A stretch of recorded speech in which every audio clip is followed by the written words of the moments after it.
Who's right? Who's wrong? You decide. Hash it out with Frank Garay and Brian Stevens. Hello, my name is Brian Stevens, and I'm here along with Frank Garay, and thank you for joining us on another edition of Hash It Out.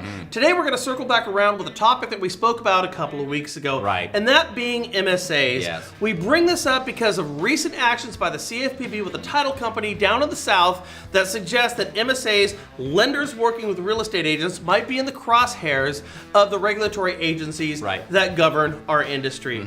Frank, what are your thoughts on this? Here's my thoughts, and hear me clearly. If you're in an MSA with your company, get out of it now.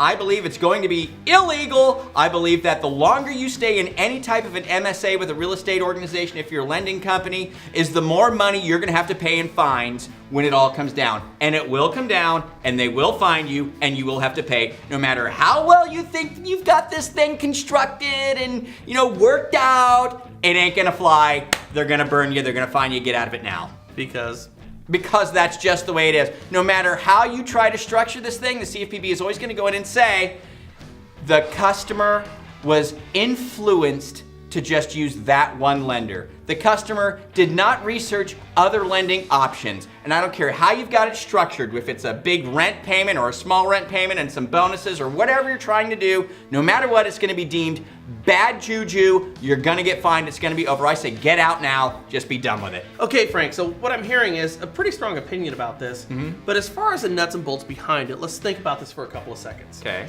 So we have two conundrums that we have to really consider about MSAs.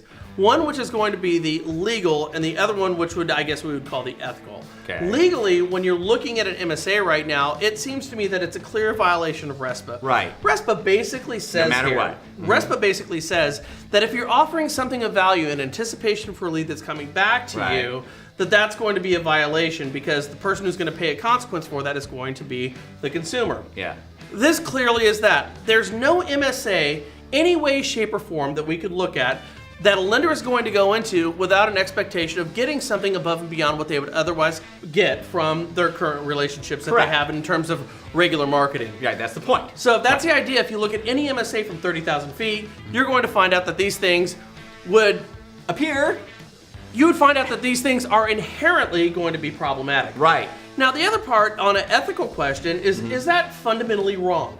So if you have an MSA, because you're going to be sitting in an office, you're going to be paying a premium for this because you think you're going to get more referrals from it, is it inherently wrong if you're offering a product or a rate or a price, let's even say that it's marginally higher than what a competitor would be? Is that something that is wrong to do on a moral or ethical level? And here's what I say. Probably not. They may even get good deals. My counter to that is just doesn't matter. Just doesn't matter. We've seen what the CFPB does. They come in and fine a guy $80,000 who is simply leasing some space next to a bank with no intent or no agreement to get any business. He was just next to the bank so that the consumer walking into the bank could go, oh, there's a mortgage company, maybe I'll go over there. He got fined $80,000. Now, when you have an agreement in place to sit inside someone's office, there's no way you're gonna get out of that fine. I'm saying if you've got an MSA right now with a real estate company, get out of it. Okay. Be done with it, move on. So let me ask you this. If somebody goes to a gas station in the middle of winter, of which we're going through a pretty hard one right now, and they gas up and then they go into the little mini mart that they have and they see that they're selling windshield wipers there. Yeah. The windshield wipers are going to be sold at a premium. Right. Now the consumer might find that that premium price for those windshield wipers is okay because they need them at that moment and that's a cost that they're willing to pay. Right. Would it not be similar for a consumer to go to a real estate agent and say, even if there is a premium at the cost for the loan, it's an acceptable cost, very much like the windshield wiper blades, because it's putting me under one umbrella that makes me feel comfortable. And if you're paying a premium, does that necessarily make that wrong? Because here's my point. The CFPB said, and even put out a statement, that consumers should go out there and get 3 quotes. Right. So if they're going to the one quote from the real estate agent, but they're going out there and following the guidelines of the CFPB and getting 2 more quotes, then they can go out there and make a personally informed decision. Right. Now, either the CFPB is inept because that's not working, or the CFPB's message is getting out there and everything's okay, so that referral is not necessarily a bad thing. In fact, I, as a consumer, would appreciate my lender and real estate agent working together in a relationship that's going to benefit me, even if it costs me a small rate and fee. Sure, that makes sense. But as we know, we're in an industry that does not make sense. There's no law in place right now that says if you buy windshield wipers from a gas station, you have to get 3 windshield wiper quotes, right? There is rules and laws in place right now that demand or that encourage consumers to look for other options when it comes to financing. I just guarantee you when they go into an MSA agreement situation, they're gonna go in there and they're gonna say, can you prove to me that your consumers researched other lending opportunities even though you're sitting here? And if you can't prove that, man, you're gonna pay a price for it. I'm just saying, why risk it? Why risk it? You're in a situation where I feel you cannot win, and the longer you stay there, the more transactions that go down, the more money you're gonna have to pay. End of story. That's just my opinion.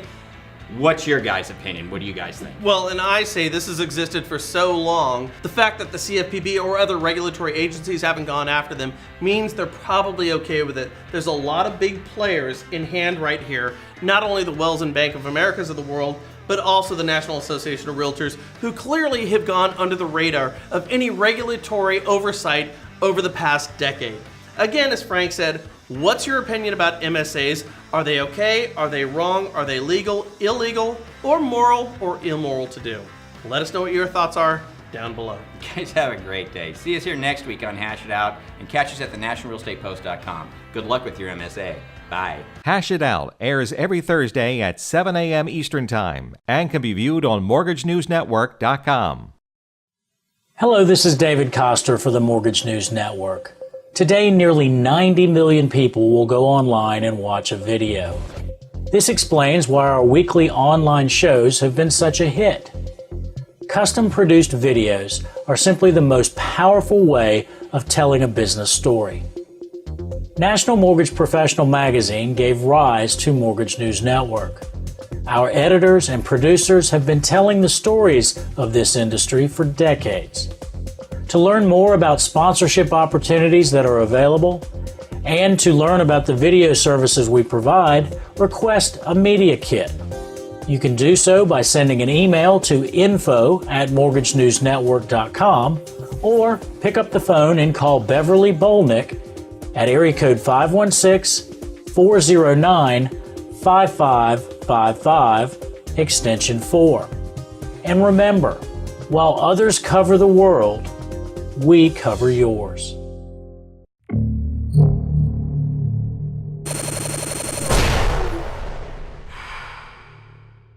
This is Mortgage News Network.